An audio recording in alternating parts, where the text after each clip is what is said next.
Programa Câmara em Debate na sua segunda temporada com um novo formato e muito mais dinâmico, levando informação para você que é o cidadão que acompanha o trabalho do nosso Legislativo Municipal. Nesse novo formato, a gente permite inclusive a presença de convidados. Hoje temos um convidado muito importante aqui, trazido pelo vereador Eduardo Canuto, ele que passou a ter uma atuação muito significativa aqui na Câmara Municipal de Maceió, sintonizado com os problemas da sociedade. Você vai poder acompanhar nessa entrevista, que estará disponível para você nas nossas plataformas digitais, mas também você pode acompanhar na TV Assembleia e na TV Cidadã. Então, interaja com a Câmara de Vereadores. Queria agradecer a presença do vereador Eduardo Canuto, que trouxe hoje aqui um importante convidado, o médico cardiologista Pedro Henrique Albuquerque, ele que é presidente da Sociedade Brasileira de Cardiologia, a seccional aqui de Alagoas. Vereador, o que é que tem a ver o vereador andar ao lado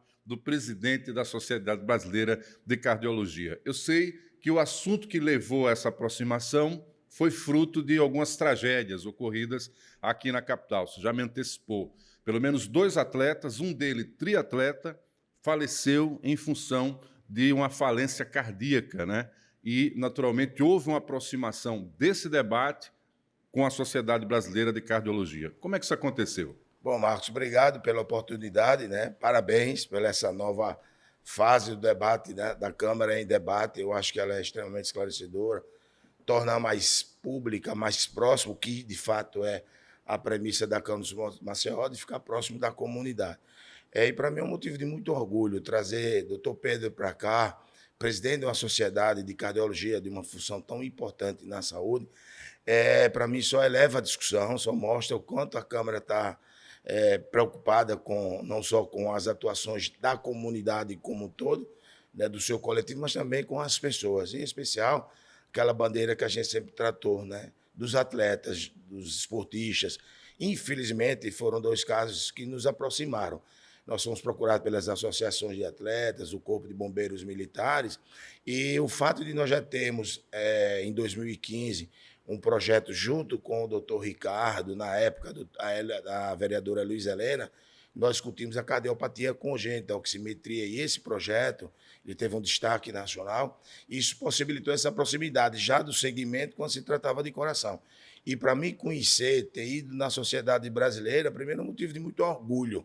Eu não tenho conhecimento acadêmico, eu não tenho conhecimento científico, mas tenho uma força de vontade hercúlea de a gente defender esses interesses. Então, fiquei muito orgulhoso, como se trata de uma matéria extremamente relevante, que o Brasil está discutindo isso, algumas cidades já estão discutindo e efetivando esse tipo de atuação.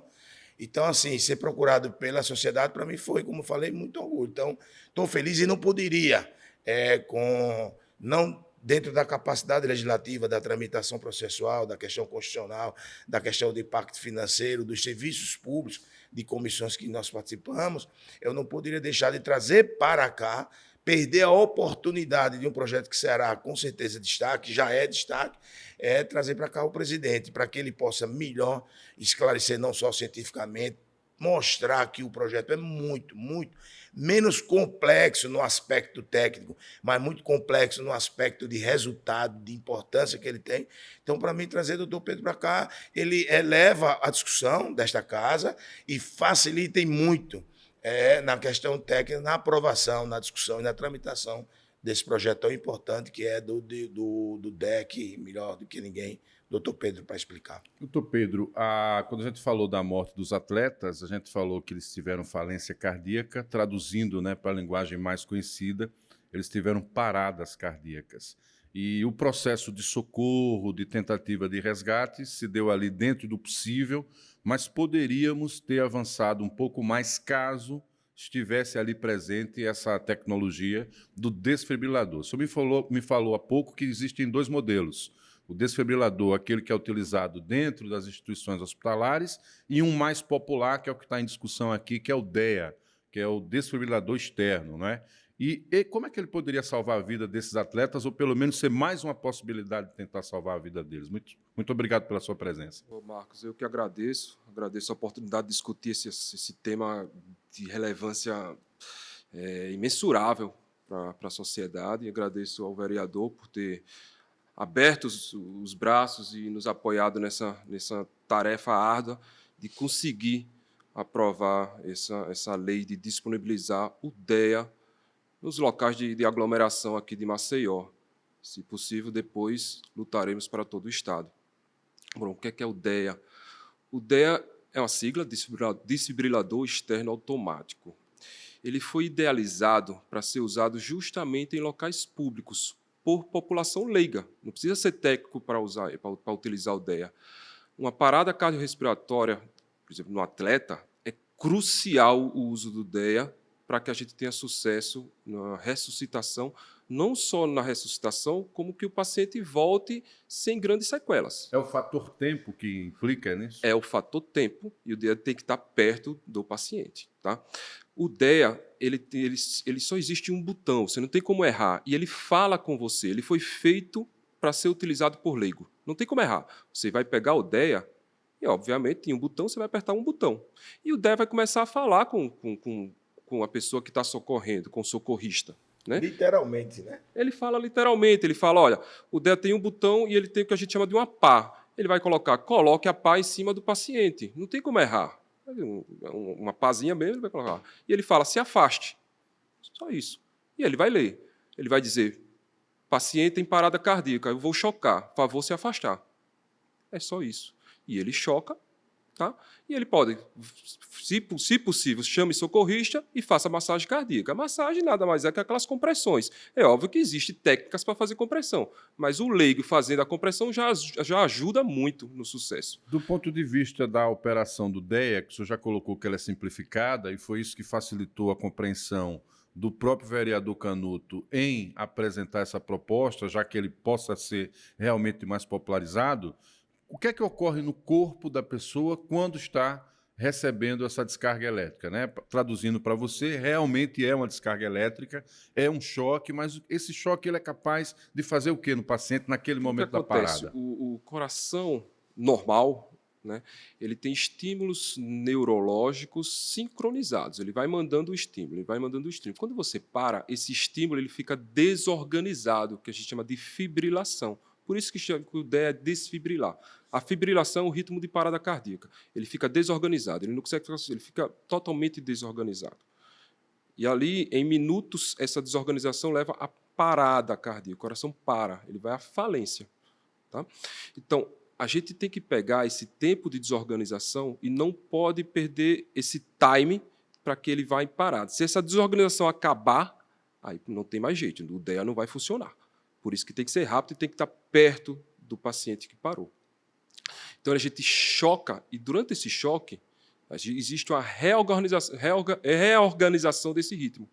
E aí o coração volta a bater organizado. Bater organizado. Isso... E aí, sequência do socorro. Leva para um centro especializado? Sim, aí o ideal é você levar o paciente para um hospital. Mas se você conseguir desfibrilar ali mesmo, e se for muito precoce, a maioria das vezes o paciente volta e volta acordado. A gente teve um exemplo disso, não sei, acho que muita gente soube desse caso.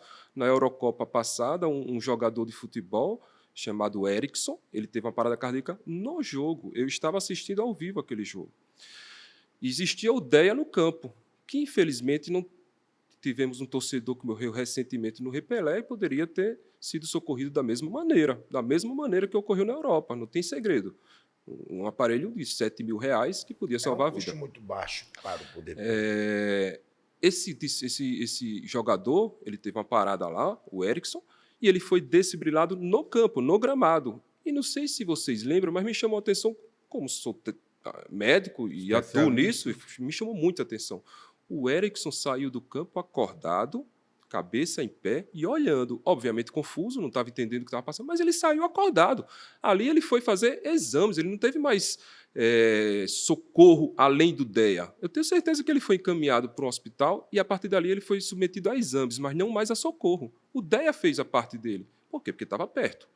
Obviamente, se tivesse demorado, o DEA podia até funcionar, mas o paciente já sai com sequelas. Entendo. Aí precisa de mais socorros. Vereador Eduardo Canuto, claro que abordar uma temática dessa, pós-tragédia, né, deve ter sido algo que mobilizou aí a sua equipe, seus assessores, você mesmo como atleta, vivenciou muito essa adrenalina, né, como tal. mas, ao mesmo tempo, dá uma sensação de satisfação interessante, que é o fato de estar devolvendo para a sociedade uma confiança que foi depositada lá quando te elegeram. E no que diz respeito a isso, o que é que consta no projeto para garantir a efetivação da presença do DEA nesses ambientes públicos? Ele é muito simples no aspecto geral. Ele é muito complexo no todo, quando você imagina salvar vidas. Mas ele é muito simples, você tem lugares estratégicos, por isso que nós temos o segundo projeto, que cria essa comissão.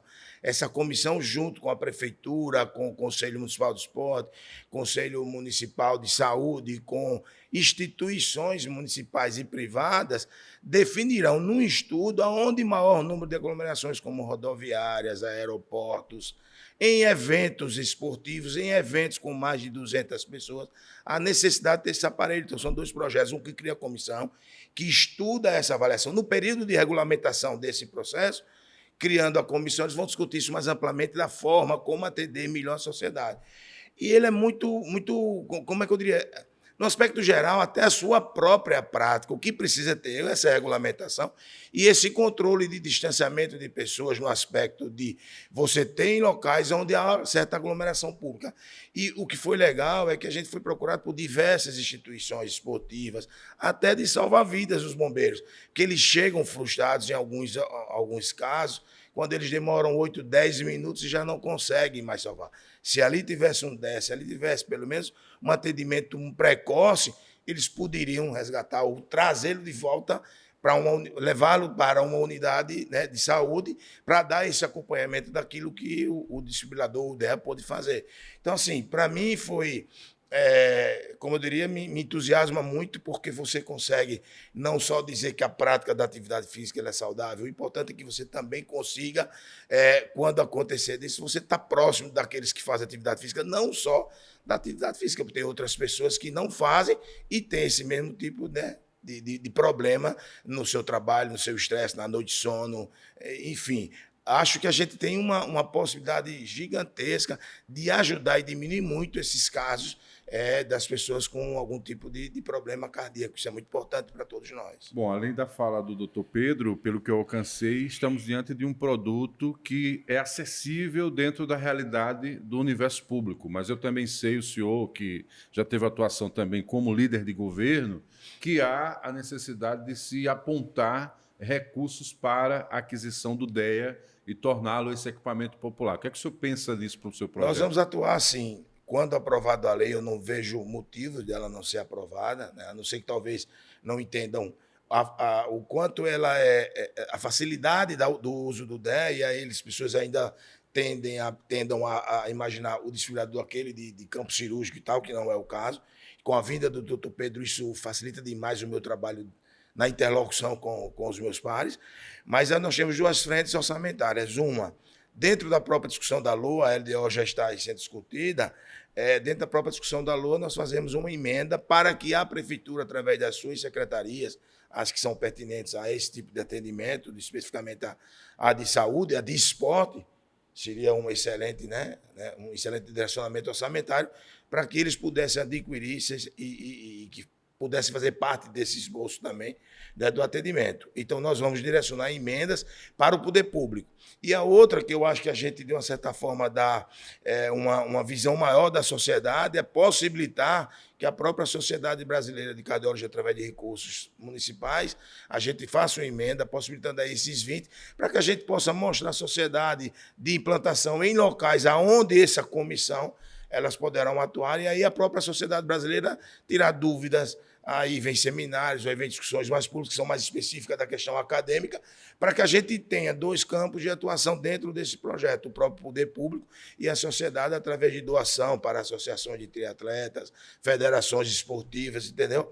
No lugar de nós destinarmos recursos para as federações esportivas, que a gente possa destinar para a sociedade brasileira, que aí ela provoca um grande seminário, uma grande discussão com as instituições também esportivas, além das outras sociedades que a própria Prefeitura deverá fazer, aprovado o processo, torna-se, portanto, lei obrigatória. Mas a gente quer fazer isso dentro de um campo amistoso, da importância do processo como um todo. Perfeito. Doutor Pedro, o senhor, como membro da Sociedade Brasileira de Cardiologia, acompanha essa discussão envolvendo casos de parada cardíaca no Brasil todo e, naturalmente, para a gente chegar à discussão de que o DEA salva vidas, né, em ambientes públicos, é porque há muitos casos no Brasil de parada cardíaca. O que é que as estatísticas dizem sobre isso?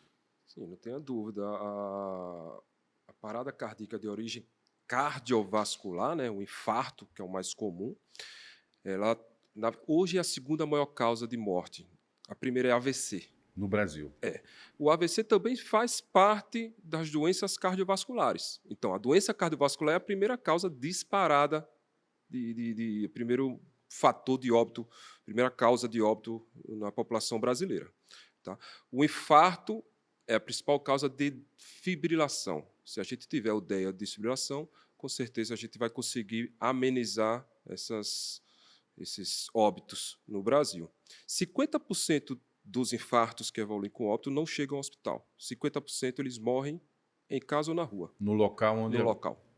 Então, 50%.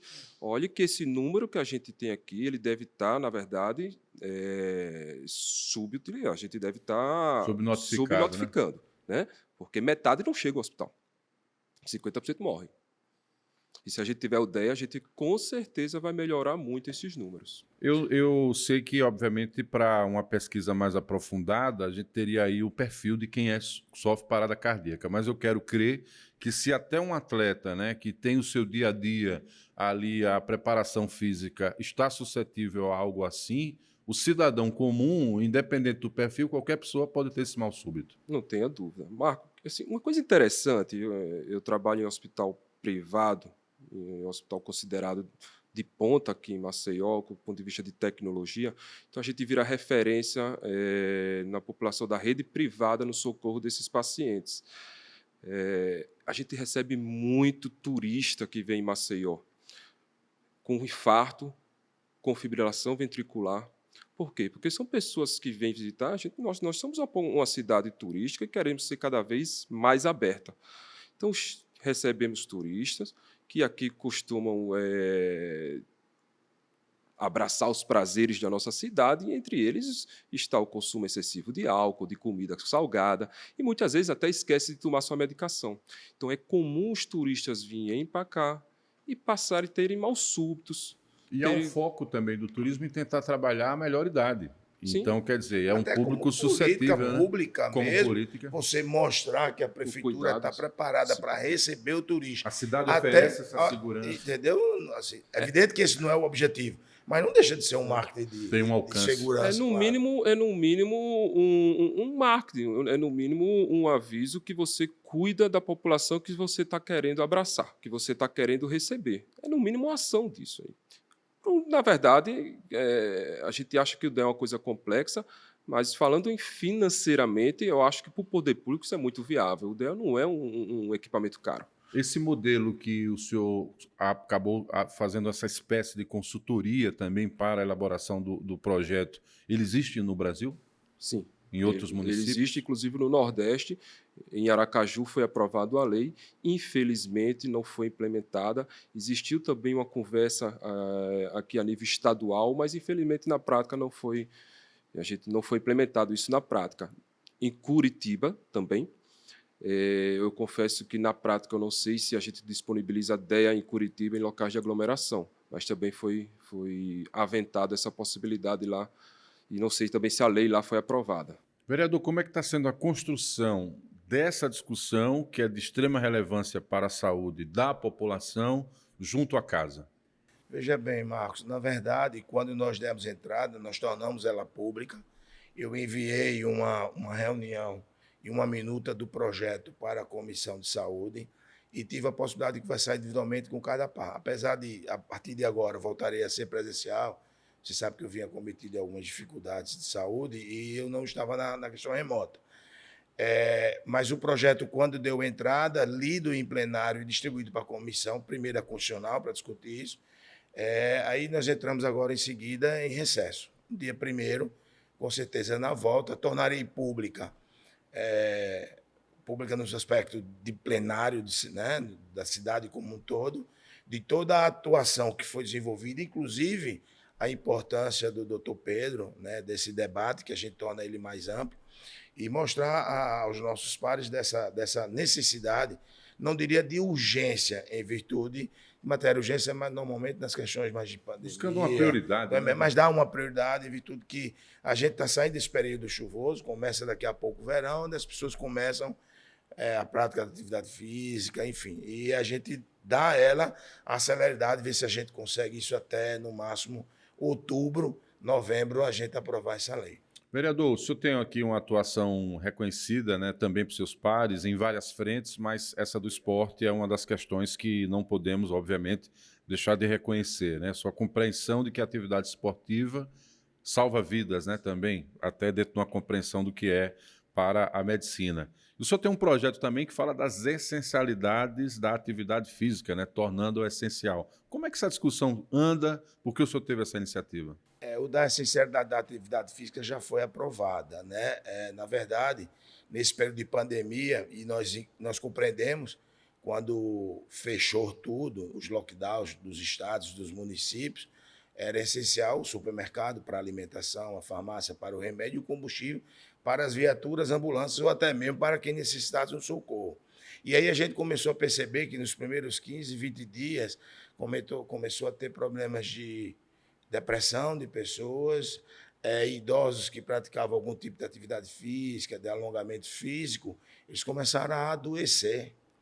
E aí a gente viu, a atividade física, pela sua constituição no SUS, em 82, desculpe, o SUS, a atividade física é saúde. E aí nós conseguimos trazer dois braços importantes nessa discussão, assim como foi com a sociedade brasileira, o Conselho Regional da Educação Física e a Universidade Federal. Trouxemos a questão acadêmica, trouxemos a questão da responsabilidade profissional do professor e do profissional de educação física e elaboramos a essencialidade dentro do que está na lei, que a atividade física ela é essencial.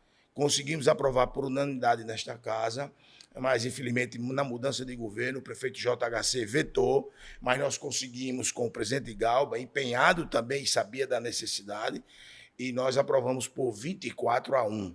Então, hoje é uma matéria promulgada, uma matéria que já funciona, e já com 20 e poucos dias, as academias começaram a abrir, os professores de personagens e os professores começaram é evidente a funcionar, a trabalhar, e isso você deu um mercado que é importante para a saúde, né, que é a atividade física, e você deu a eles a condição desse trabalho.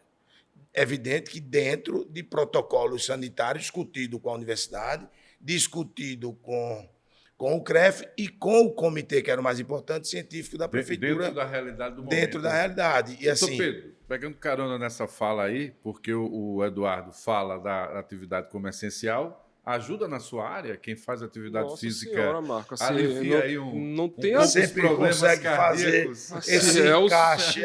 O sonho do cardiologista aqui é implementar que todo mundo faça atividade física. A atividade física é crucial, a atividade física salva a vida, a atividade física salva, inclusive, o bem-estar e a memória psíquica, o estado psíquico. É um dos únicos eventos que consegue prevenir Alzheimer, por exemplo, comprovadamente. A maioria das pessoas que têm Alzheimer, eles são sedentários. Quer dizer que a máquina humana tem que estar em movimento. Nossa senhora, ela melhora a pressão arterial, porque ela vasodilata, né? Ela melhora o condicionamento muscular, ela melhora os batimentos cardíacos. Então, assim, só tem benefício. Envelhece melhor, doutor, quem faz a atividade física, inclusive do ponto de vista cardíaco? Marco, é interessante. Um idoso que entra no consultório, ele não precisa nem me falar se ele faz atividade física. Um idoso de 80 anos, ele tem uma conversa mais jovem, ele é um cara mais para frente. Eu pergunto porque eu tenho que perguntar, mas eu já sei que vai vir um sim. Aquele idoso que vem falando do dia a dia, do cotidiano, ele não fala de doença, de morte, de sofrimento. Ele fala do dia a dia. Eu pergunto porque faz parte do nosso protocolo, o senhor faz atividade física? Quase 100% das vezes eu acerto. O cara sempre a resposta é sim. É impressionante como a qualidade de vida melhora do idoso, aquele que faz atividade física. O idoso sedentário, ele já está olhando com sofrimento, é aquela consulta mais arrastada, O olhar é diferente. falando de doença, falando que não sabe qual é a perspectiva futura dele, é aquela conversa mais sofrida, sabe? Então,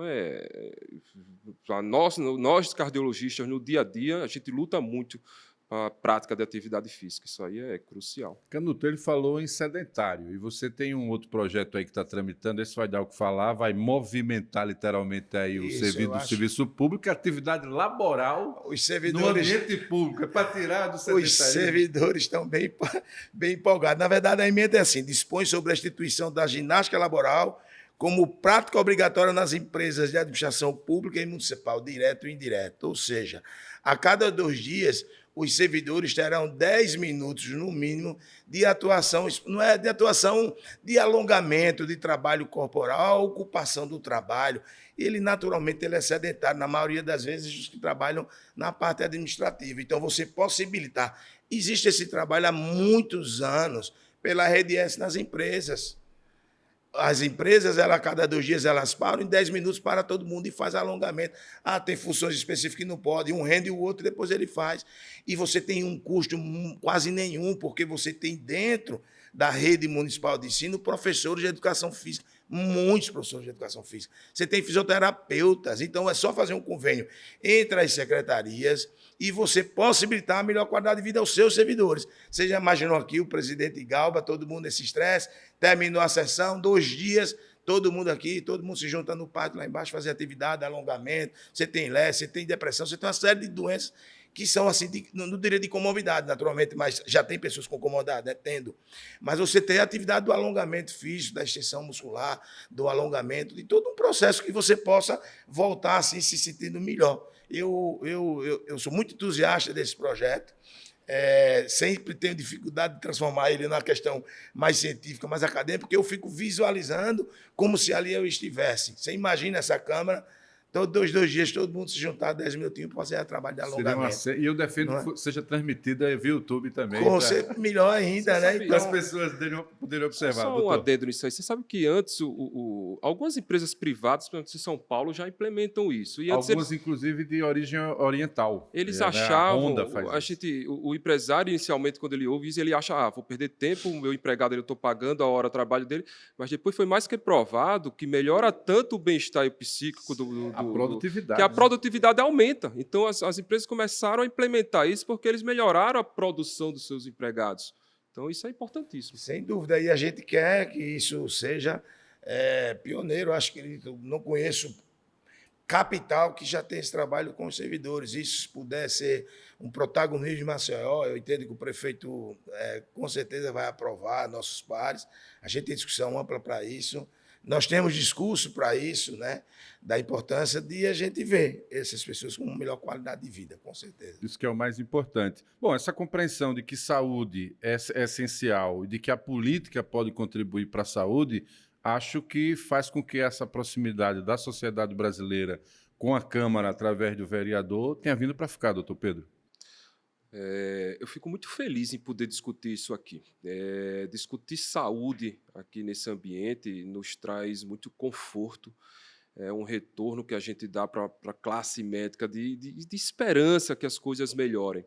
Eu parabenizo o espaço, parabenizo o vereador. Eu quero dizer que a Sociedade Alagoana de Cardiologia está aberta para tudo que for, para qualquer assunto que for para o bem-estar da população em relação à saúde, principalmente em saúde cardíaca. Meus parabéns, meus sinceros parabéns por estarmos discutindo isso aqui. Eu espero muito que vá para frente, que consigamos aprovar essas leis tão importantes para a nossa cidade. Vereador, aqui é um ambiente estressante, sedentário, não é? E, ao mesmo tempo, que dá margem para esse debate. Tem que ter um desfibrilador aqui, né? Eu quase tenho uma preguicinha de pegar o elevador e dizer, vai ter um DEA aqui, não vai? Vamos de escada, com certeza. O senhor vai trazer o DEA para cá. Com certeza.